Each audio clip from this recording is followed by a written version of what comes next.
réew ña fa nekk dëkkoo ñu bak mu ñu mujj yaay dañuy teew see waaw Sénégal.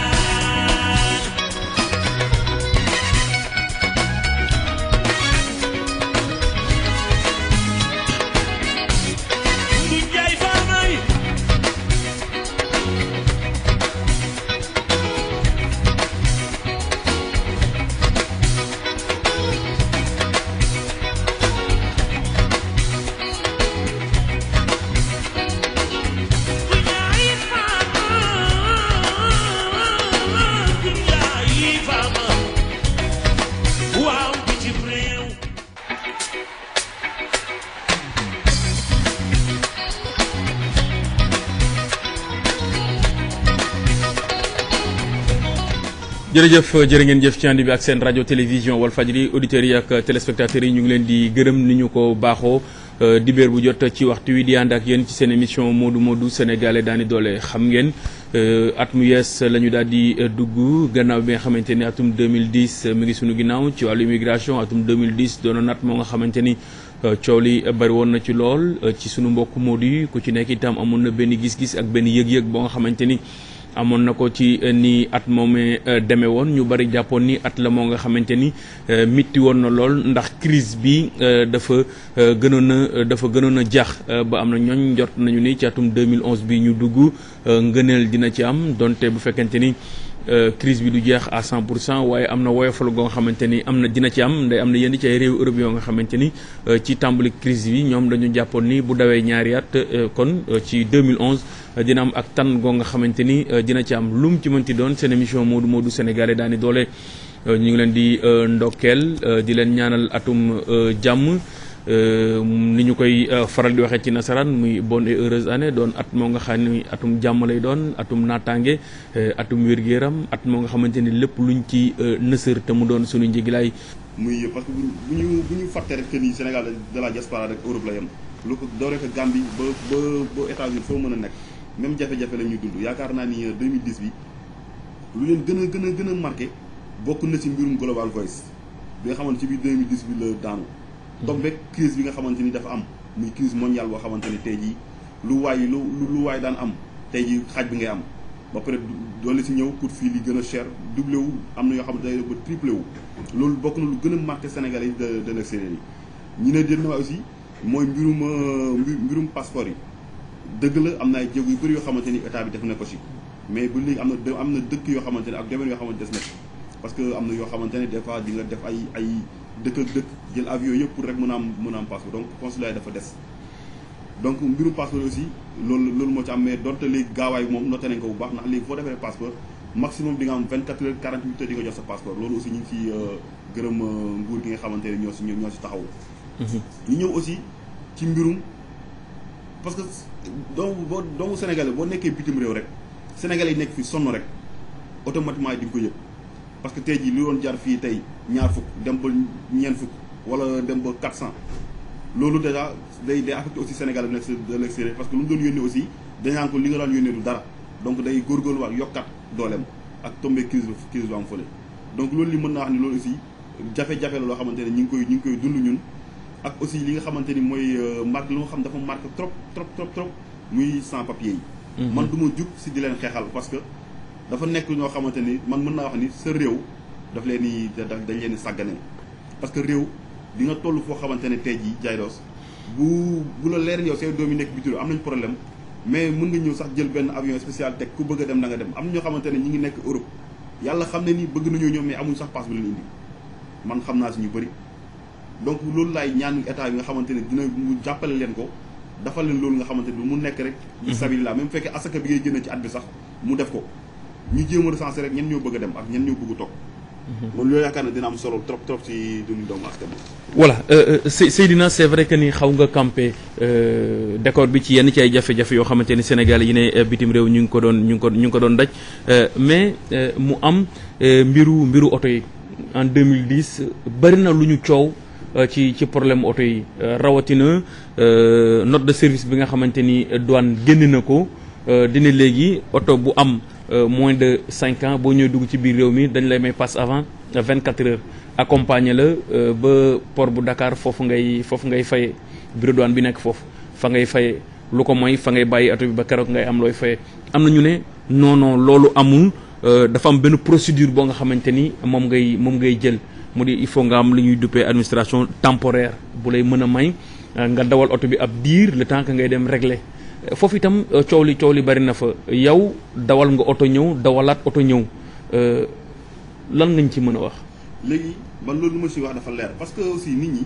dañoo war a bàyyi buñ jékki-jékki nit ñëw wax leen dara ñu gëm ko parce que man des fois bu ñu ma waxee dara sax damay naan na foo ko déggee information bi ndax RM nga ko déggee RM mooy moom laa tuddee rajo Modou yi mooy lu gars yi di wax ndoor si kii rek mais affaire yi lenn la douane lu mu wax dafa leer douane di nga ñëw frontière ba muy Rosso nga duggee wala Jama dinañ jox passava boo xamante ne 48 heures lay nekk mais 48 heures yooyu après nga jël oto bi nga wut benn transitaire bi moom moo lay dafa benn lettre de mise en dépôt lettre boobu moo lay mën a permettre nga def suivre benn procédure bi nga xamante ne tey ji procédure boobu moom la ñuy wax admission temporaire pour nga am ko benn papier lettre boo xamante ne directeur douane moo koy bind caché ko ne oto bii kat ak numéro châssis bii kat ak tur bi may nañ ko mu daw oto bi pendant 2 ba 3 mois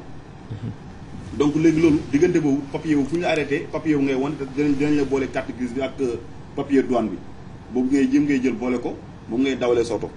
bu fekkee aussi am na aussi beneen lu ma si wax parce que am na la ciy fay parce que di nga fay par côté 110 000 francs parce que di nga def benn di nga fay lettre bu ñu leen bindal mooy mise en dépôt bi di nga ko fay 32 000 après bu génnee am na bi déclaration bi ngay fay trésorier 78 000 donc total 110 000 yooyu lay nekk quoi mais loolu bu génnee papier boobu dina la permettre nga dawal oto bi nga xamante ni kenn du la arrêté kenn du la sonal ci dara mais amul fenn foo xamante ne wax nañ fi di nga lay jox caution di nga ko joxe frontière wala ñu lay escorter wala dara. mais non c'est que kooku le problème mooy y a un douanier bu fi toog bu wax ni dafa am papier boo xamante ni dëkk ba nga ne fa ngay dem. waaw loolu mooy chambre de commerce dëkk ba. loolu mooy voiture plus de 5 ans yi. waaw bu fekkee plus de 5 ans la da ngay dem par exemple nga nekk France da ngay dem préfecture fa ngay dem yóbbu carte grise oto bi après ñoom dinañ la jox après ak 120 euros su ma juumlee moom nga koy booleel dinañ jox benn papier boo xam dina permettre nga circuler au Sénégal pendant 1 an. loolu boo ñëwee amul benn admission temporaire bi nga xam doo ko am mais loolu auto en général loolu dañ koy def pour ñoom xam nga lu ma wax réew da ngay chaque fois da ngay favoriser say doom bu ñuy génn bitim réew da ngay jàppale ci yu bëri oyofal leen ko donc loolu en général dañ koy def am na ñu naan il faut nga am nationalité français pour ñu mën la jox boobu donc di nga dugal voiture plus de 5 ans yoo xamante ne di nga mën a circuler lu neex kenn du def dara mais nag tu es obligé nga delluwaat oto bi am na nag peut-être sénégalais ñoom mën nañ ko ñëw. delluwaat oto bi pour mën a jot sa caution. voilà pour mën a jot sa caution. am na ñoo xam ne préfère ñàkk caution boobu. que bàyyi fi seen oto.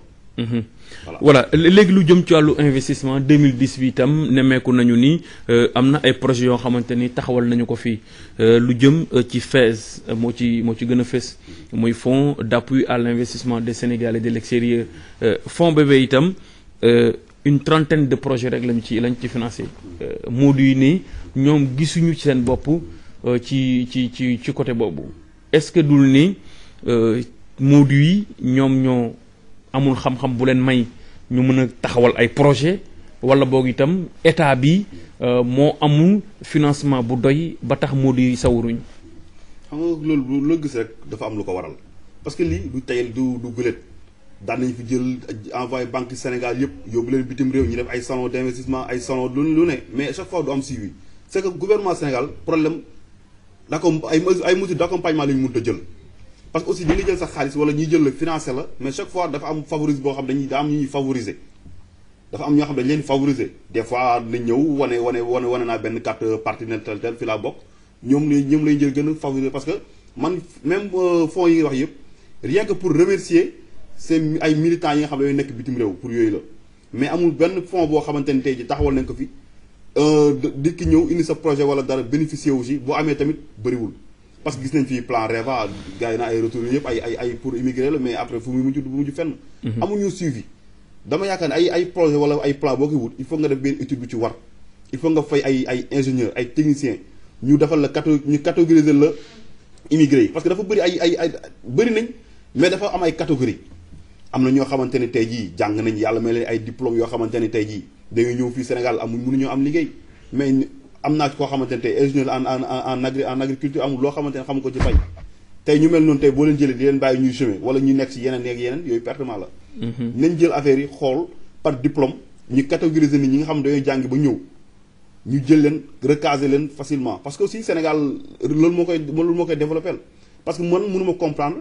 nga jël sa doom financé ko jox ko may ko bourse pendant 3 ans mu jàngi après mu ñëw indi xam-xam doo utiliser xam-xam boobu fonds yooyu ñuy wax nañ ko njëkkee si ñooñu d'abord.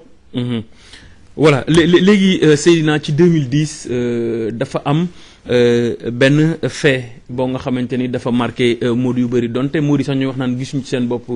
muy dafa am kuréel gu ñu seqoon ñoom Sénégalais de l'extérieur mu di au conseil des Sénégalais de l'extérieur ñu bëri jàppoon ni tribune la bu ñu mënoon di waxtaane seen i jafe-jafe mu doon pion entre état bi ak Sénégalais de l'extérieur kuréel googu dee woon ñu dekkil ko ci atum 2010 mais ba léegi am na yenn ci ay Modou yu wax ni na mu war na demeewu ni yow en tant que Sénégalais de l'extérieur buy gëstu ci wàllu wi 2010 bi ak taxawaayu au conseil boobule. waaw man loolu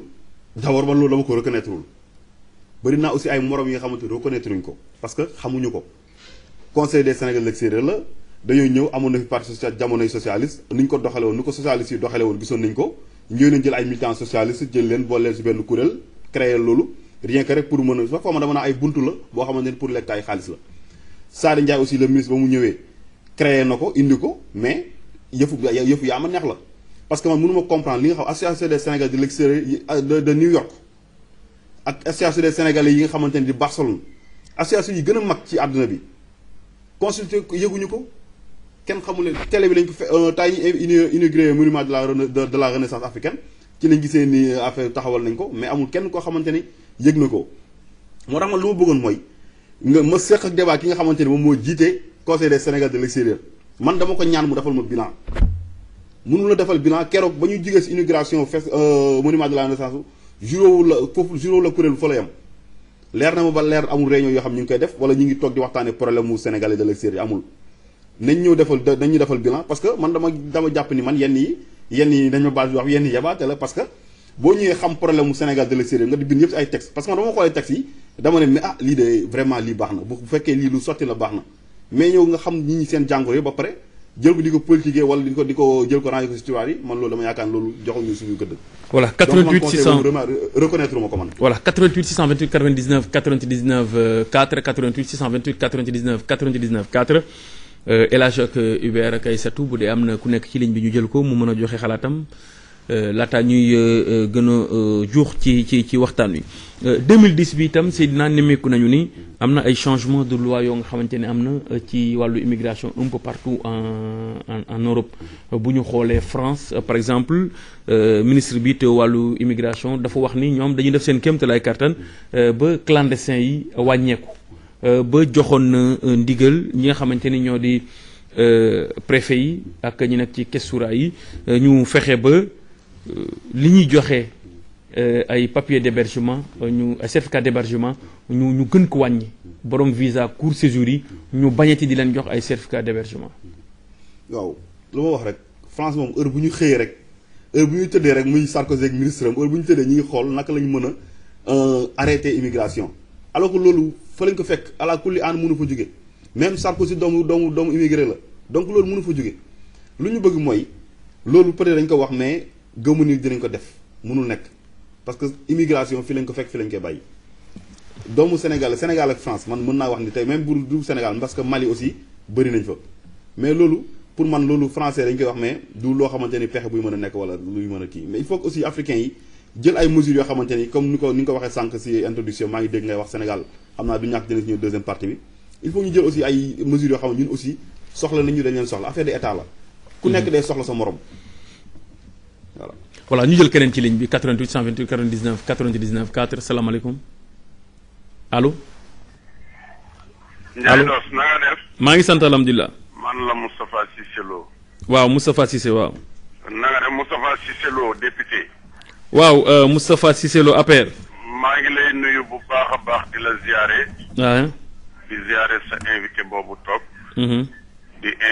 ziare it sénégalais yi nekk ci diaspora bi ak ñi nga xam ne ñi ngi ci biir réew mi di leen souhaiter bonne et heureuse année 2011. émission bi ngay kii dafa ma intéressé lool ndax dama ci xam lu bëri parce que sénégalais de l'extérieur bokk naa ci ñi nga xam ne maa ko créé. li ëpp ci sénégalais yi nekk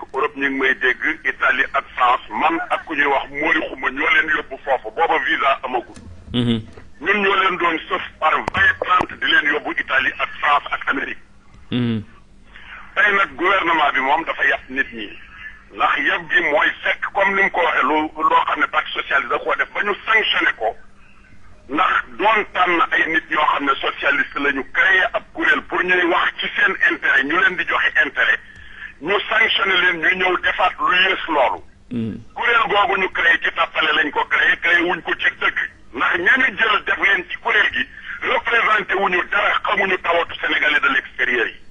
man mi nga xam ne presque chaque mois ma dem bitim réew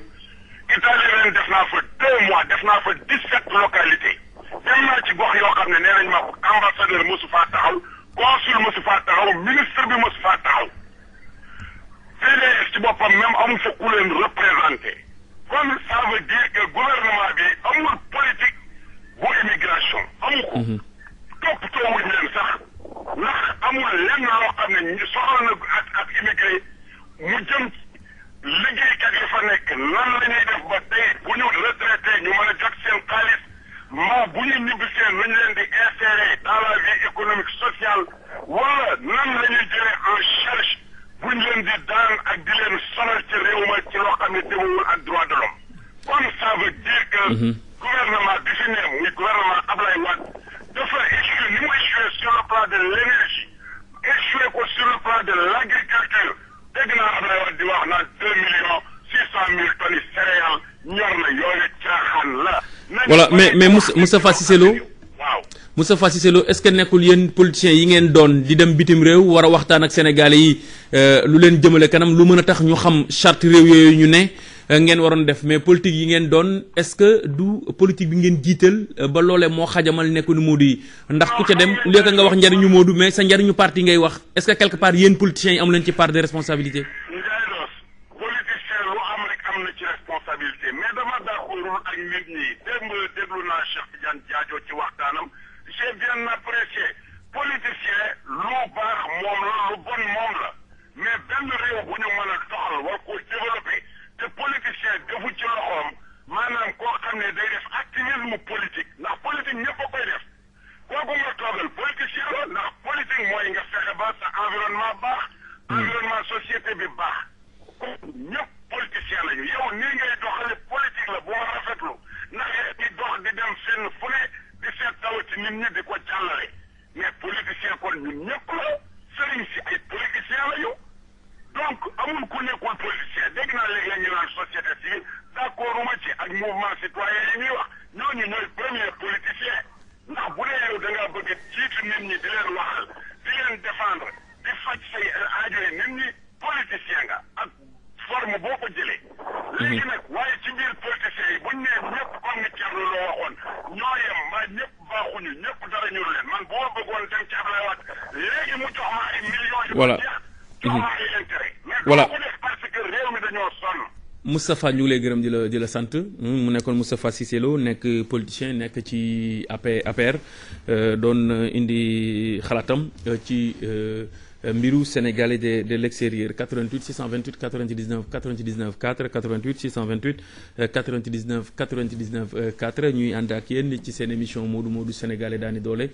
ci rajo Walfadjri international ak ci télévision Walfadjri salaamaaleykum. voilà kon amul keneen ku nekk ci ligne bi mais Seydina bu ñu xoolee 2010 li nga xamante ni noonu la doxee bëri na itam ay Sénégal yoo xamante ni ci wàllu këyit mu jëm ci regroupement familial am na ñu bëri ñoo xamante ni yaakaaroon nañu ni 2010 seen i njaboot dinañ leen fekki mais lenteur boobu itam am yow responsabilité yi fan la ci Modou bi la moo xamul wala boog itam état bi moo farluwul. waaw parce que aussi Europe nu muy doxee lenn la par exemple Espagne. nga ñëw fi di bëgg fa regroupement familial am na fu ñu naan xesor kooku par exemple moo lay yore sa dossier yëpp da ngay ñëw ne ko lii laa bëgg sama njaboot laa bëgg ni jox ko lépp fay ko kooku mooy gérer bu la neex yow kon dem sa liggéey c'est que aussi am na ñoo xamante ni bëggee wala ñàkk xam dina tax seen dossier yéexaay boo xamante ni après duñu xam bu dee ba nga xamante ni ay 5 mois 6 mois jotuñu si la ñu mujjee foofu fi nga xam fa ngay mujjee mënoon nga fa njëkkee parce que encore en plus aussi mbirum crise bi aussi joué na si lu bëri am na parce que regroupement familial nekkul da ngay njëkk rek ñëw il faut nga am sa kër il faut nga am aussi ñu xool sa salaire bi nga xamante ni tey jii mën nga ci dund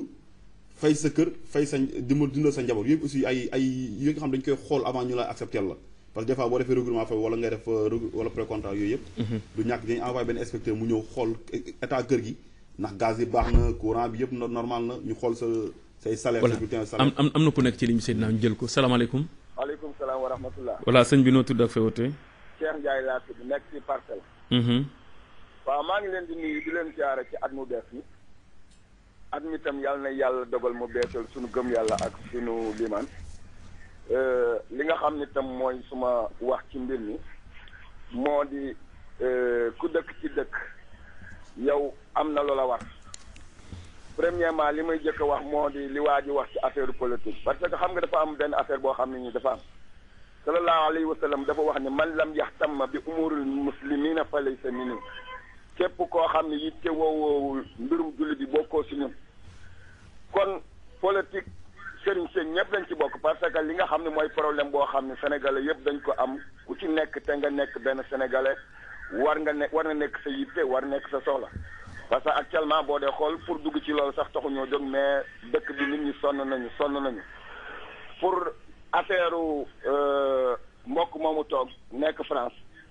mi ngi wax loo xam ni wax dëgg yàlla lu rafet la lu ma rafetlu la ndaxte boo dee xool Sénégal dañuy wëlbatiku jël seeni nit rek ni leen yéen a représenté ñii te waxoon naa ko dinaa ko waxaat ndaxte nit ki ngay représenté da ngay xam lan moo ko dal lan moo koy metti masalan dinaa la ci wax benn exemple par exemple ki nga xam ni yàgg naa togg cere moom mu togg cereem ba pare nga ñëw ni ko dama lay defalal ñeex kooku da ngay wax ne amul fayda parce que cere dafa metti la nga xam ne moo fa yóbbu soq baag defar baag góob gaag tay baag tayaat ba balaa la ñëw benn waay jógal fële defaral la ñeex mi mën na ëpp mën na manqué bon yu mel noonu nag ñun Sénégal dañ ci am ay problème yoo xam ne dafa bëri lu jóg kenn jóg ni maa koy yore di représenté Sénégalais fekk boppam lay représenté ak xaritam ñi nga xam ne ñoo nekk ci kaw tam ñoom politique bi ñu defar dara baaxu ci ndaxte bu fekkee da ngay def politique gu immigration ki nga xam ne moo nekk ci àll bi war nga nemmeeku lan moo ko dal waaye boo demee ñi nga xam ne ñoo leen représenté bu gàmm xewe wala màggal ñu ñëw wax parce que ay mbooloo dina fa nekk mais xamuñu sax lan la nit ñi di dund loolu rafetul jekku jaaduwul te Sénégal moom yéen daal yéen suñu ambassade problème yi ngeen ñuy def dimbalee ñu bëree buñ ko doon def dina baax parce que vraiment problème bu ñu am ci Walfadjri la ñuy taxaw wax ko nit ñi xam ni lii metti nañu naqari nañu bu ko defee nag yéen ñu mel ni yéen ñu ngi leen di gërëm daal fu ñu mën a toll di leen bàyyi xel parce que vraiment yéen a ngi liggéey boo xam ne bu am solo la jarul xel nag Cheikh Ndiaye waaw Cheikh Ndiaye ñu ngi lay gërëm di la sant voilà Cheikh Ndiaye ñu ngi koy gërëm di ko sant kon waxtaan bu ndaw allo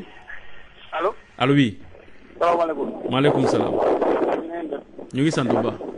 man damay def tur bi quoi France laa nekk waaye maa ngi jéem mais dama bëggoon wax tuuti ci wàllu oto yi problème oto yi ni muy duggee ci réew mi parce que bu fekkoon tey gouvernement bi dañoo ba fa bëgg a jàppale immigré yi doon nañu def oto bu gën a bees tey boo indee oto bu am 1 an wala 2 ans yaay gën a yombale douane que ki indi oto bi am 4 ans mais affaire bi contraire bi la benn sa waaju ci télé bi nee na affaire bi da ngay def 48 heures la ñuy maye passe avant parce que du loolu 48 heures xanaa loolu lu bees la mais 24 heures passe avant wàcc ci 24 heures la may ci xoolal yow nga dëkk fu mel ni Touba wala Kaolack ak say bagage ak yëpp sa oto fees dell nga ñëw ñu la 24 heures lay may ci passe avant léegi nag nga ñëw war a yóbbu sa oto port ak say bagage nooy def war ko faa déposé bu amul loolu moyen boo def pour mën a dédouane sa oto say bagage yi ci port nga koy bàyyi mu nekk loo xam ne lu ñu dootoo nekk en sécurité parce que yaa ngi say bagage bu ñu doon def au moins 72 heures wala au moins 4 jours boog ñu may ko immigré mu dem mën a déposé oto lijjanti lu muy def ba dem dédouane loolu sax doon na mën a nekk mais yor sa oto say bagage ñu la yóbbu ko fort directement 24 heures foo jàdd gars yi jàpp la doo am nga ñàkk sa oto risque sa alal vraiment loolu moom nekk loo xam ne si lu ñu jàppale immigré yi la beneen bi ci topp mooy li ma njëkk a wax sànq rek boo indee oto ba am 1 an yaay gën a cher le dédouanement kii indi oto ba am 3 ans te dañ ne dañoo bëgg oto yu bees ci biir réew mi loolu na ci gouvernement bi jàpp bu bëggee jàppale immigré yi immigré yi am nañu solo lool si réew mi wasalaam voilà ñu ngi lay gërëm di la sant léegi ñu dugg man leeral ci lu mu wax léegi voilà waaw ci 30 secondes waaw 30 secondes parce que dafa ne léegi passe en 24 heures bu njëkk dañu ko defoon 24 heures mais dañoo xam ne lii yanuwul maanaam parce que aussi lii mooy créer ay loi yoo xamante ne doo ko étudier day indi cuune rek ba léegi quoi parce que 24 heures loolu bu njëkk mais léegi dañu ko def 48 heures xam ne 24 heures doyul ñu def ko 48 heures. voilà Seydina ñu ngi lay gërëm di la sant léegi ñu dugg ci ñaareelu ponk bi ndax bilan bi ci la ñu nekk moo nañ ko def émission lëmb sax mais dafa am lu ñu bëgg a junj ngir mën ko yeggali dimanche bii di ñëw incha allahu rabi mu di problème mu visa yi am na ay italienne yoo nga xamante ni wax nañu ci am na sénégalais boo nga xamante ni wax na ci du ñu def lu dul déglu leen ba noppi soog a dellu si ci waxtaan wi.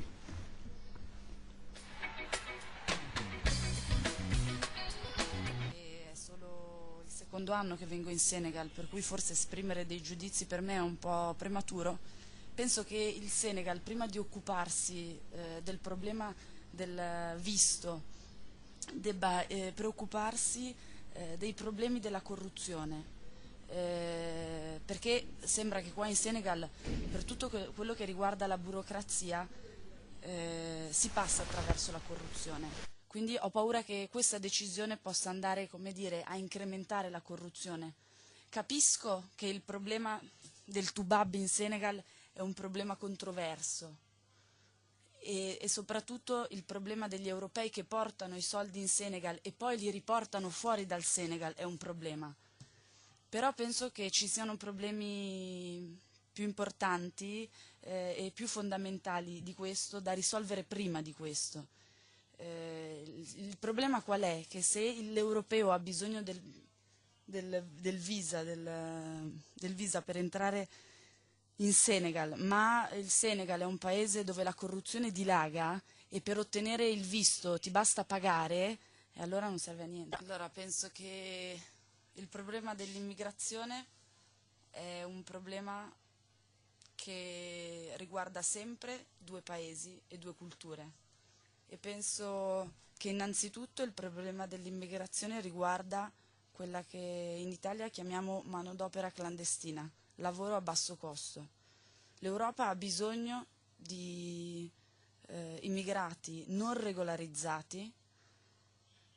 che chiedono stipendi più bassi e sono disposti a lavorare a peggiori condizioni.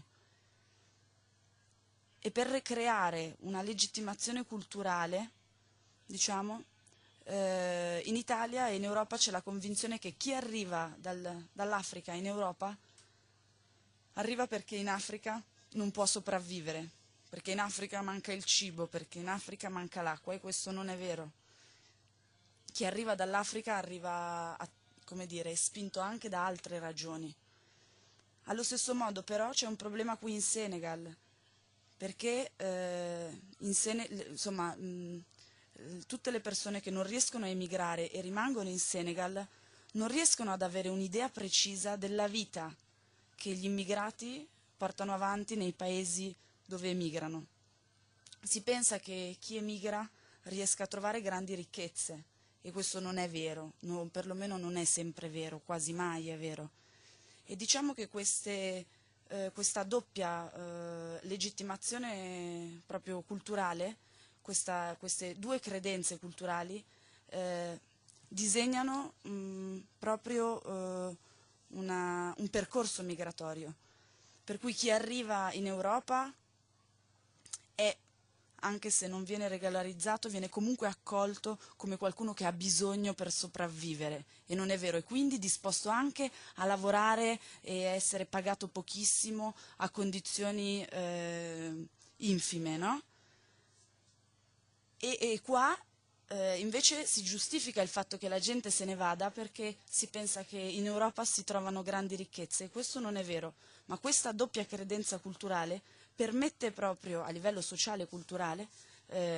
i percorsi migratori, che altrimenti avrebbero...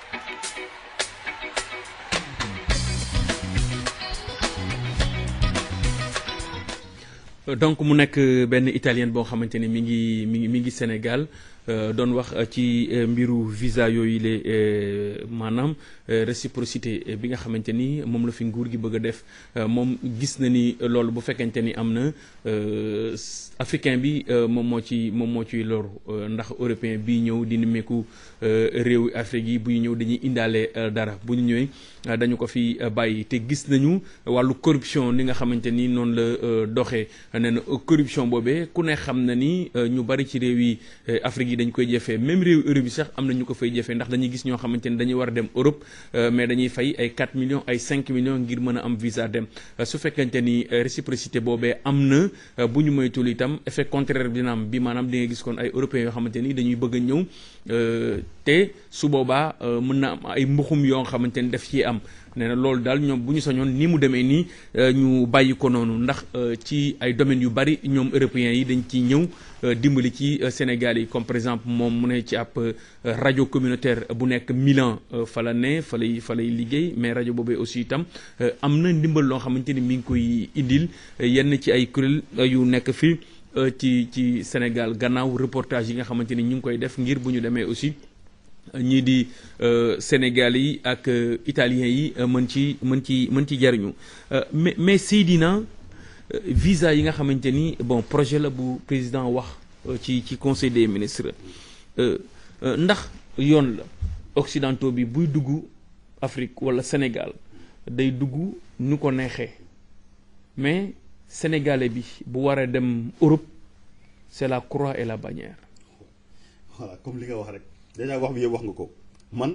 projet bi ànd naa si parce que aussi indépendance réew bu ñu ko waxee dafa war nekk indépendance 100%. am nga réew bu nekk am nga intérêt sa morom am na ñoo xamante ne tey jii Sénégal pour ñëw Sénégal jaral na leen même visa bu doon nekk Afrique du Sud nga koy wutee pour ñëw Sénégal sax dina leen ko jaral parce que réew aussi il faut nga xam yow aussi fan la sa morom yi teg parce que mënoo ñëw jël benn réew dañ laisser passer ku mu neex dugg ku mu neex génn du yoon ñun bu ñu bëggee dem foofu am na ñoo xam ne daf leen gis nañ fi en 2005 2006 jamonoy gaal yi gis nañ ko fi am ñoo xam gis nañ fi le cas de Bouna xale boobu nga xamante ni si laafu hélicoptère avion yi la duggoon am na ainsi de suite am na cas yu bëri yoo xam am na ko fi donc ñun yoon la tey jii Sénégal doomu tubaab bi doomu français wala doomu européen bu war a ñëw fii am visa mais Afrique moom mën nañ ko bàyyi nu nga xamante ni comme dañuy Union africaine ñu ngi koy bëgg a taxawal mais occidentaux képp ki nga xam ne yaa ngi bëgg a ñëw fii yoon la nga am visa Mauritanie bi nga xamante ne tey ñooñu jege Mauritanie tey même boo nekkee sénégalais nga yor passeport espagnol wala passeport français nga ñëw fa amoo visa da ngay dellu man semaine dernière gis naa ko am na koo xamante ne tey ñëwoon na il a bon mag la sax il a 53 ans mais dafa ñëw ba boobu Mauritanie amul visa mais dañu ko def il faut nga dellu ba Rabat pour mën a am visa ñëwaat fii loolu aussi il faut ñu appliquer comme ni ko Mauritanie defee mais nag ci kaw ñi nga xam parce que il faut ñuy contrôler frontières yi parce que mën naa ñëw tey nekk français ñu bàyyi ma may ñëw di ñëw jaar par la route ba fii tey frontière ba ñëw amoo visa gis kenn am lu ma def ak moom ñu bàyyi la nga dugg. yooyu aussi il faut ñëw yëpp ay mesures d'accompagnement la man d'accord naa ci lu bon mooy comme président nu mu koy defee jékki rek signé décret mi au moins nee na dinañ ci réfléchir donc yaakaar naa ne experts yi war ak ñi nga xamante ni mooy consulat yi nekk bitim réew yëpp dinañ leen jéem a recenser xool lu ñuy dawale la ngir yàlla nañ ci jéem a boole ñi nga xamante ni seen xam-xam daf si nag jëm si muy immigré bi muy ambassadeurs yi muy diplomates yi yëpp nañ ko xool waxtaanee ko ba nga xamante ni ëllëg si biir kenn du ci Sénégal du ci loru doomu bitim réew doomu tubaab aussi bu bëggee jóg du ci loru. voilà réciprocité bi. kan moo ciy bénéficié wu. africain bi la européen bi la wala. gannaaw bi ñu xamee ni Sénégal bon bu ñu jëlee Sénégal réew mu néew doole la européens yi lu bari ñoom ñoo ñu dimbali. man sama gis-gis Sénégal dina fi bénéficié wu. parce que tey jii par exemple tey jii nañ ko commencé tey jii si doomu sénégalais bi tey jii ñëw fii ki nga xam tubaab bi nga xamante ne dafa war a ñëw investir Sénégal fii. indi ay am visa am ñëw mais problème mooy nañ bañ a jafeel visa bi mais nañ ñu woon rek gëdd bi ni yëg nañ Sénégal man dama yaakaar ne Sénégal dina ci considérer dina ci bénéficier wu si gëdd bi nga xamante ni doomu tubaab bi doomu nasaraan dina ko jox man loolu la ak ni ñu koy respecté man déjà man loolu rek pour ñoom bénéficier mais lu jëm ci wàllu koom gëw mën a Sénégal dina si mën a bénéficier wu parce que aussi koo xamante da nga dëkk par exemple Toulouse bi nga dëkk mënoo fa am visa il faut nga dem ba Paris wala nga dem ba Bordeaux pour am fa visa donc yaakaar naa kooku bu waree xalaat loolu lépp trajet bu mu war a def il préfère dem Mali wala dem feneen mais nag si côté jox gëdd réew yaakaar naa ni Sénégal dina xam ni carrément ñi jox nañ ko gëdd parce que jaral na leen ñu visa comme ñun ni ñu jarale ñuy sonn ci suñuy visa di dem ba Europe tubaab bi si war na ko jaral ñu sonne noonu. voilà ñu bëri dañuy wax ni européens yi bëgguñu ñoo gis ci seen dëkk. ils ne veulent pas de nous chez eux. kon lan moo waral ñun ñu bëgg vraiment européens yi kut ñëw ba ñuy wax ay problème visa ak yeneen ak yeneen. loolu fii la njëkkee rek parce que bu fekkoon ñuy ji def na leen war ñun du ñu nekk di jéem a sonn di dem bitim réew di fa daan doole. parce que aussi réew mooy demee noonu immigration muy français sax dafa gis français yoo xamante ni Sénégal fii lañ juddoo fii la ñu nekk ba ci Ségolène Royal fii lañ juddoo ñu ñëpp am nañu français yu bëri aussi ñi ngi Côte d'Ivoire ñi ngi fay daan seen doole mais dama yaakaar ñun suñu politique réew man moo tilimtal parce que yaakaar bu fekkoon def na lu ñu war ñun suñuy jiite bu ñu defoon lu ñu war kon Sénégal lu ñu nekk di leen sonn ñuy jël ay gaal di dem wala dara. voilà 88 628 99 99 4 88 628 99 99 4 Hubert am na ay sénégalais yoo nga xamante ni bu dee jàpp ne nañu mënuñu leen jël benn Sénégal la boo xamante ni mi ngi nekk Italie jamono ji mi ngi nekk vacances fii ci Sénégal ak beneen sénégalais boo xamante ni bëri na ci li muy gëstu ci mbiru immigration ñoom ñaar ku ci gën a jàppandi rek mën nañu la jël sàkku sa xalaat ci problème mu visa ak réciprocité boobee nga xamante ni ñu ngi koy bëgg a instaurer ci biir réew mi projet la nag bu ñu wax noonu mu sandamtalu ñu di ci xalaat ndagam dinañu ko defam déet loolee mi ngi aju ci kilifa yi salaamaaleykum. waaleykum salaam wa rahmatulah. voilà kooku. Talla Diop. waaw Talla ñu ngi lay nuyu lu aju ci réciprocité boobee maanaam visa bi ni ko Sénégalais bi di amee ngir dem ci réew européen bi itam mën ko am ngir ñëw Sénégal. waaw dëgg la avant tout maa ngi nuyu d'abord di nuyu auditeur ak téléspectateur yi doon télévision Walfadjri di leen ndokkeel ci addu bees bi di nuyu sa invité yi nekk foofu waaw xalaat bi président Abdoulaye Wade di génne nag man li sama xalaat mooy am na quelque part si li ma ciy rafetlu daal mais que nit ki aussi bu fekkente ni da nga bëgg ñu respecté la d'abord yaa ji nga respecté sa bopp c'est pas parce que kële am na ay moyens économiques wala yooyu rek bu jëlee moom ndogal ni booy ñëw ci moom da ngay am ay visa yooyu maam bu sa néew doole ak loolu mu tax nga aussi nga bañ a jox respect sa bopp man tamit moo tax d'accord naa ci idée mi ngi gënee ni ku ñëw fii aussi war nga mën am visa su lépp ndaxte li ma gis-gis yow ndaxte boo respecté sa bopp ñoom tamit dañ leen mën a respecté ndaxte dañoo nekk ci jamono wax ne dañu mondialisation lañ nekk te bu ñu defee mondialisation dañu mooy libre circulation des biens et des êtres humains bu dee loolu nag ñun neewoon imaa ñu d'accord ci benn kuy dem foofu comme kuy dem fii ñu bañ a laaj visa ku ne yore passeport wala nag ñoom it buñ koy seen frontière ni ku balay kenn ñëw fii dañ la laaj visa ñun tamit suñu néew doole wala yooyu wala tax ñu tamit ñu ni kuy ñëw duñu la laaj visa parce que ñun ñoo néew doole te adduna bi tamit dañ àdduna xam ne kenn mayetul dara lépp dañ koy forcer kon da ngay forcer ba bokk ci adduna bi mais nekk lu ñu la may wala yooyu waaw loolu am na sama xalaat moom. voilà Talla ñu ngi lay gërëm di la sant 88 628 99 99 4 88 628 99 99 4 bu dee keneen ki jàppandi na ñu jël ko moom it mu mën a jox xalaatam salaamaaleykum. waaw salaamaaleykum. allo. allo waay. waaw kooku. Cheikh Ndiaye la. waaw Cheikh waaw. waaw dama bëggoon dugg ci affaire bi quoi. waaw yow la ñuy déglu. bon ci affaire visa laa bëgg a wax c'est-à-dire man ni ma déggee mbir bi état bi xañ na mu am ci xaalis bu ciy gañe mais comme gars yi nga xam dañoo bëgg a dem Europe yaakaar ne affaire boobu avantage la ci ñoom dañuy nax seen bopp rek parce que boo seetloo tubaab bu jóg buñ heure bi Sénégal tegee ay loi am ne lii moo tax nit di am visa li ci ëpp boog tubaab yi yow yëpp loolu dañ koy am affaire ay mbuuxam ak yooyu comme li kooku doon wax noonu man yaakaar moom parce que ñoom en général bu ñuy jëf pour dem naan dañuy vacances yi li ci ëpp pays yi leen laaj dañ koy am fii Sénégal la problème bi gars yi am jeunes yi sama mooy problème bi ñu am ñoom mooy da ngay gis koo xam dafa na ci àll ba di bay du am këyit du am dara bëgg a jëw rek dal na leen Europe problème bi yëpp foofu kese na ne mais fii même boo seetloo li ñuy coono ay visa dafa jafe ay visa dafa nangam li ci ëpp boobu boo amee këyit yu man conseil naa leen bataay koo xam ne ay këyit bëgg a dugal xaalisam fenn man na ko bul def loolu dama dugal sa kii jaaree ci ambassade normal su demee day am li ci gën a bëri soo amee këyit normal boo demee dañ lay jox mais gars yi liñ bëgg moo yomb dañu yaakaar ne visa am da ngay ne ambassade ba rek taxaw jox lu demee noonu fii doo gis jamais koo xam day liggéey am këyitam normal di gën a ko waaye dem di laaj visa ji dañ ko ko jox koo gis ñu ne la amul visa wala cee sonn mooy benn waaye boo xam ne liggéey defu dara day nekk ci loo xam ne du xam bëgg nga tëral benn ambassade jox la loolu tam bu ko demee noonu loolu amul lu may wax voilà ñu ngi lay gërëm di la sant 88 628 99 99 4 88 628 99 99 4 salaamaaleykum voilà kon kooku nañu coupé na jombul laata waxtaan wi di jeex dina dellu si mais bu ñu xoolee ñi nga xamante ni jot nañu yëkkati seen kàddu dafay mel ni bu dee ñi ànd nañu ci tamit nee ñu faw mu am ay mesures d'accompagnement ci sa gis-gis mesures d'accompagnement yooyu naka la war a demee. waaw mesures d'accompagnement nu mu war a demee mooy nañ sellal liggéey bi parce que liggéey lépp loo gis transparent daf ci baax parce que tey jii liggéey bi mi ngi nekk à partir de si consulat yi nga xamante ne ñi ngi France wala ñi ngi Espagne wala feneen par exemple leen la ku visa ku ko soxla nga dem Paris na nga dem si capitale rek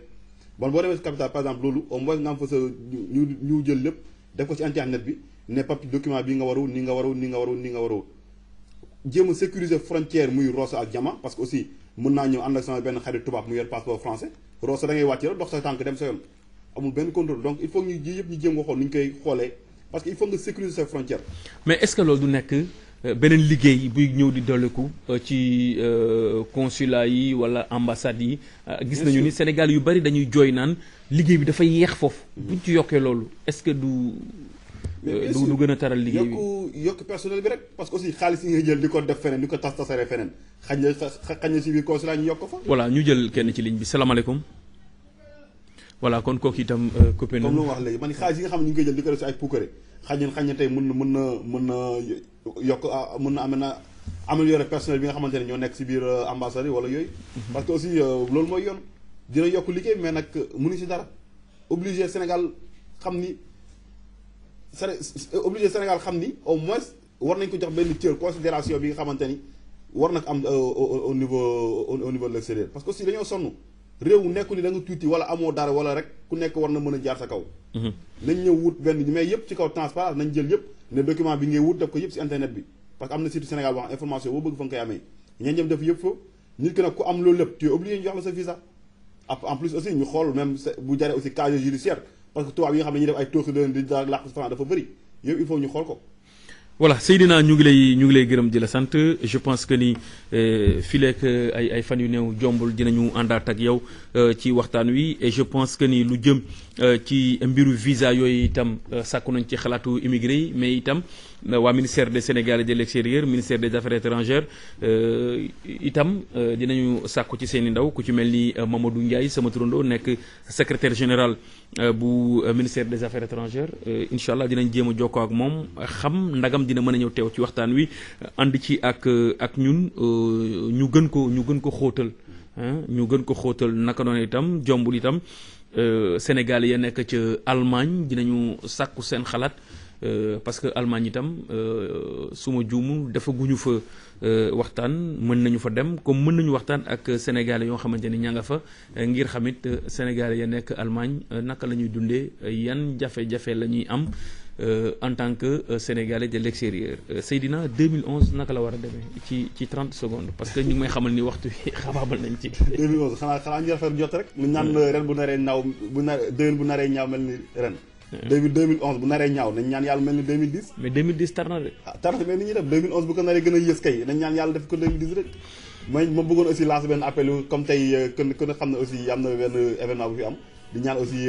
bëri bu am bi tey jii. kenn muy ñaari camp yëpp kenn ku si nekk xam ne aussi Sénégal moo xewle bu ndam aussi Sénégal lay dem na ñëpp def jàmm aussi. voilà kooku xam naa ni Lamine Samba dina ko yeggee gars yi quoi fii la ñu ak yéen ci seen émission Modou Modou Sénégalais daani doole Seydina Seck di Sénégalais bu nekk Toulouse nekk itam ku yëngu ci wàllu ay xibaar foofee ci senpolitique.net wala senpolitique.com dinañ ci dellusiwaat ak moom bu baax a baax ndax am na ay émissions yoo xamante ni daf koy animé ay émissions yu jëm ci wàllu politique waaye itam lu jëm ci nekk ak dindunu Sénégal yi ne ci bitim réew El Hadji Mamadou Ndiaye Doss amoon mbégte doon leen ko dégtal àndoon ak El Hadji Ndiaye Aïssatou Diagne ak Ibera Sogba ci machine yi di ñaan suñu borom bi mucc ak xéewal mu defal ñoo ko baatum 2011 doon at moo nga xamante ni atum naataange lay doon ci ñun kon Seydina ñu ngi lay jaajëfal ba beneen yoon incha allah rajo télévision Walfadjri kontaan na trop ci yow jërëjëf Seydina voilà jërëjëf kon jàmm ak jàmm ba beneen dimanche